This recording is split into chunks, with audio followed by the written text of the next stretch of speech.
Olá pessoal, aqui é o Velgas. Hoje é dia 29 de julho de 2025. Russos desistem e fogem de Dnipropetrovsk. E outro assunto desse vídeo é que a Rússia perdeu todo o seu exército profissional, reconhecido inclusive esse fato pelos russos. Bom, a você que não é inscrito, convido-o a inscrever-se no canal. E convido a todos que vão assistir esse vídeo que deem um like, compartilhem com suas redes sociais e façam os seus comentários. Eu conto com vocês. Muito obrigado. Bom, os russos se retiram da fronteira de Dnipropetrovsk. Fugiram. De fato, isso. Tiveram perdas pesadas, muitas baixas e a Ucrânia avança. Ela, depois de muitos meses de tentativa, primeiro para fazer um semicerco a Pokrovsk, que eles não conseguiram. E depois, desde novembro do ano passado, aproximadamente, isso aí já lá vão 6 meses, eles, 7 meses, de 6 para 7 meses, eles tentavam chegar a Dnipropetrovsk como um novo objetivo imposto pelo ditador da Rússia. E não conseguiram atravessar a fronteira administrativa entre a província de Donetsk e a província de Dnipropetrovsk. E também a atividade russa diminuiu significativamente na região, inclusive também na direção de Novopauliuka, que ela estava sendo atacada pesadamente pelas tropas russas, a localidade de Novopauliuka, mas eles diminuíram as atividades. Eles estão se retirando da região. O foco dos ataques russos não mudou, continua o mesmo, Pokrovsk, mas eles vão procurar reforçar Pokrovsk, segundo as informações que os próprios russos circularam, por isso que eles saíram de lá. Mas na região de Dnipropetrovsk, quer dizer, na tentativa de chegar lá, eles tiveram muitas baixas, tiveram muitos buchas de canhão sendo mortos. Eles também não conseguiram avançar, já estavam tendo muita indisciplina, soldados não estavam querendo lutar, não estavam querendo ir nas linhas de carne moída. Muitos soldados desertaram, brigaram, feriram e até mataram seus comandantes imediatos e foram embora. E o problema é que foram embora armados. E face aos fracassos na região, a Rússia desistiu de continuar tentando avançar e saiu de lá. E a Ucrânia avançou para algumas posições onde eles estavam anteriormente. Mas eles dizem que eles saíram de lá porque vão agora juntar-se a tentar entrar em Pokrovsk, coisa que mais de 1 ano e meio eles estão tentando e não conseguem. Logo vai chegar a 2 anos praticamente. A intensidade dos ataques russos em Pokrovsk sempre foi alta e vai continuar sendo alta. Não acredito que se essas forças que saíram de tentar entrar em Dnipropetrovsk, se eles forem para Pokrovsk, eles simplesmente vão conseguir pela presença deles. Não vão. A Ucrânia já resistiu ali a forças muito maiores. Por exemplo, em Pokrovsk, na data de ontem, aconteceram 42 ataques contra a Ucrânia, tentativas de assumir as posições ou romper as posições na linha defensiva de Pokrovsk. Não tiveram sucesso. E os russos estão desiludidos, né? Com a ideia de alcançar as fronteiras administrativas de Dnipropetrovsk, saindo de Donetsk para Dnipropetrovsk.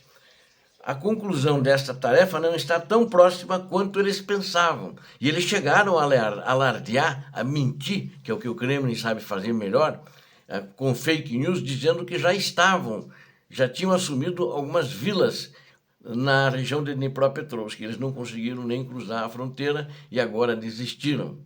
Né? E o Kremlin sempre alardeando, papagueando que vantagens, que já tinha conseguido chegar lá. Mas, enquanto isso, não. Ou seja, os confrontos de combate mostraram que os ucranianos sempre prevaleceram. A direção de Liman permanece ativa.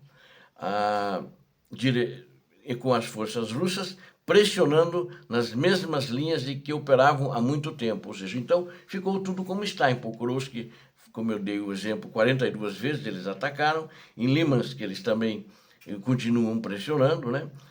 Mas acho que não vão ter sucesso, que nada mudou na estrutura dos ataques russos e também estão com muito menos material do que anteriormente. E há muito tempo que eles operam em Lima.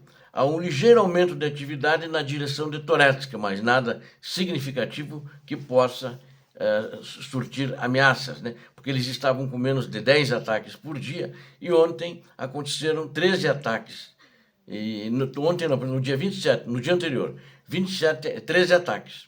E recentemente houve também confrontos nessa direção do que antes. Todas as outras localidades nessa área de responsabilidade do exército ucraniano estão sob constante pressão de pequenos grupos de infantaria russa que tentam se infiltrar nas linhas ucranianas para lançar ações ofensivas através da linha de frente. Os russos também estão constantemente atirando usando vários meios, inclusive o uso muito ativo de drones. Em algumas regiões também, né, os russos estão recuando. Ali na província de Donetsk, em muitas regiões eles estão recuando, como aconteceu em Dnipropetrovsk, que é o maior recuo deles. Né? O maior recuo deles recentemente, e acho que esse ano é o maior recuo deles.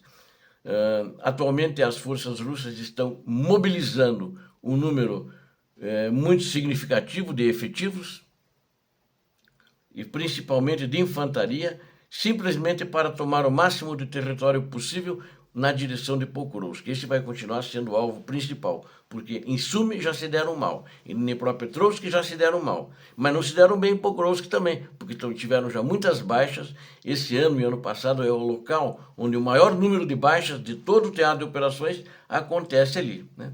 Então, um grande número de tropas, principalmente infantaria, está sendo utilizado para esse fim por parte dos russos. As forças russas tentam se entrincheirar em todas as vilas ao longo da fronteira administrativa das regiões de Donetsk e de Dnipropetrovsk. Eles fizeram essa tentativa de se colocar trincheiras, fazer fortalezas, à custa de pesadas perdas de pessoal, mas qual era o objetivo deles? Era apresentar uma ilusão de triunfo, que eles estavam firmes no terreno ali, e eles propagandeavam que ali já era Dnipropetrovsk, quando continuava sendo Donetsk, né? O objetivo, eles queriam demonstrar pelo menos alguma presença real na região de Dnipropetrovsk, ou pelo menos ao longo de sua fronteira administrativa, para que todas as declarações que vem fazendo há quase um mês tenham agora algum respaldo factual, algo que possam exibir diariamente, não apenas imagens fabricadas como uma bandeira hasteada em um local aleatório, mas algo tangível que possam atrair jornalistas russos e apresentar como uma grande vitória. Eles não conseguiram. Eles, na realidade, ninguém sabe onde, eles hastearam algumas bandeiras, mas não em Dnipropetrovsk, né? E aí disseram, estamos em umas casas, né? E aí desmentiram eles que aquilo lá não era Dnipropetrovsk, né? E eles estão procurando, então, algo tangível e não têm conseguido. Na direção de Pokrovsk, no entanto, as ações são mais estratégicas deles, visando apresentar uma ameaça a Konstantinivka. Então, eles têm essa intenção de Konstantinivka e Pokrovsk, e a aglomeração também entre Pokrovsk e Mirnohrad, que ali os ucranianos controlam e também servem de rota estratégica para as tropas ucranianas que estão dentro da cidade de Pokrovsk e em torno da linha de defesa. Quero também destacar que eu falei que o exército, quem está reconhecendo que o exército profissional da Rússia foi perdido, e de fato foi perdido, a região de Donetsk é muito responsável por isso, os russos que estão falando sobre essa perda do exército deles, que já não estão muito de acordo com o ditador da Rússia e suas estratégias. E tem aqui um oficial russo, e ele também é um propagandista, ele é um oficial russo e ele tem um canal também, que ele participa da linha de frente, chamado Ivan Otrakovsky. Ele falou sobre a situação deplorável do exército russo. Você veja, ele é um oficial. Ele Acho que não vai voltar para Moscou, vai ficar na linha de frente enquanto a guerra durar, se não pegam esse cara. E o que ele disse? Que perdas massivas do exército russo. Durante os primeiros 6 meses da guerra, disse ele, em larga escala contra a Ucrânia, o exército de ocupação russo praticamente perdeu sua espinha dorsal profissional. Né? E ele chama de guerra, enquanto os outros oficiais chamam de operação especial. Nos últimos 6 meses, ele disse agora, então esse ano, perdemos quase todo o nosso exército profissional. As forças aerotransportadas, diz ele, provavelmente 70% a 80% dos fuzileiros navais e as forças especiais, admitiu esse Otrakovsky. Ele observou que essas unidades eram frequentemente lançadas em batalha sem preparação ou lógica. Elas eram frequentemente lançadas dessa maneira por causa dessa gestão que eles fazem no campo de batalha. Uma gestão incompetente, principalmente criminosa, das tropas russas, especificou esse patriota, que ele se diz patriota do Z. Né? Z é a marca dessa guerra que o ditador da Rússia move contra a Ucrânia. Aí diz ele, pessoas sem treinamento adequado, e ele é um oficial, ele sabe, ele vê, ele recebe gente, sem treinamento adequado, permanecem na linha de frente por anos sem esperança de rotação. Eu acho que ninguém fica por anos lá, porque eles morrem tudo antes, né? São coisas terríveis, diz ele. Pessoas foram simplesmente levadas e abandonadas e estão na linha de frente há 4 anos. Há um esgotamento. Assisto a vídeos, inclusive, do outro lado de nossos oponentes. Ele fala, os nossos oponentes são os ucranianos, né? Vejo como drones matam nossos soldados que, vendo a morte voando em sua direção, frequentemente atiram na própria cabeça. Você vê como está crítica a situação da Rússia. O Trakovsky também falou sobre os fatos de soldados russos gravemente feridos retornando à linha da frente. Ele não concorda com isso.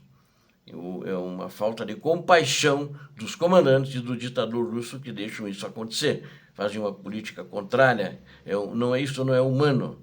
Eles não estão em condições de conduzir operações de combate, suas pernas estão espancadas, quebradas e ainda tentam fazê-lo de volta à linha de frente. Como vão lutar? Que benefício podem trazer estando em tal estado? Então, essas perguntas, inclusive, esse Z patriota fez. Segundo ele, as pessoas do exército são tratadas como material descartável. Essa é a abordagem para as pessoas. As pessoas não são amadas, valorizadas ou respeitadas.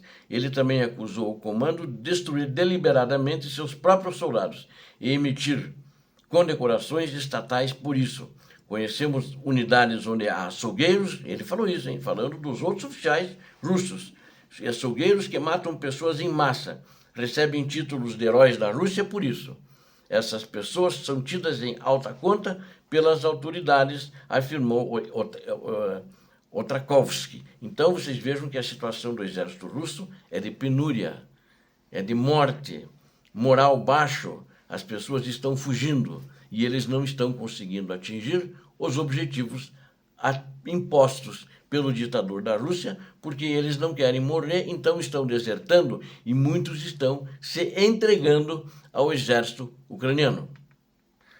A Rússia já não tem mais futuro nessa guerra. Na minha opinião, a Rússia já perdeu a guerra, é uma questão de tempo. O ditador da Rússia, Vladimir Putin, não tem mais como virar o jogo. Ele não tem recursos para isso. Obrigado a vocês que assistiram a este vídeo. Conto com vocês, inscrevam-se no canal, deem um like, compartilhem com as suas redes sociais, façam os seus comentários. Eu conto com vocês, inscritos no canal, porque aqui vocês viram a verdade. Deus abençoe a todos vocês, Deus abençoe a Ucrânia, Deus abençoe o Brasil. Paz e bem, paz para toda a humanidade.